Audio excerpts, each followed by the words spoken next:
Hey guys, in this video, we are going to show you how to put music on Messenger Notes. To add music to your Messenger Notes, the first thing you will need to do is open the Messenger app on your phone. Make sure you are logged into your account. If you do not already have one, you will need to sign up before moving forward. At the very top of the app, you will notice the Notes section, where people usually share short updates or thoughts. This is the spot where you will be able to add your music note. Go ahead and tap on the Notes line. A new area will open up where you can type or share whatever you are feeling at the moment.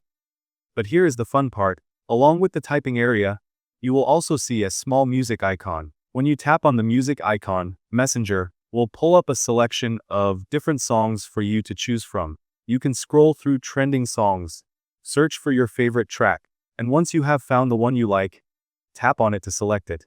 Messenger even allows you to adjust which part of the song you want to include in your note.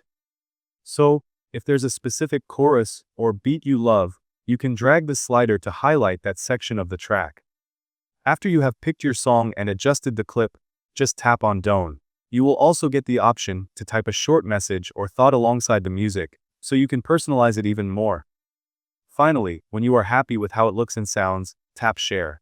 And just like that, your Messenger note will now include music, making your updates stand out and feel a lot more expressive. Thank you guys so much for watching. Hope you got some value. See you in the next one.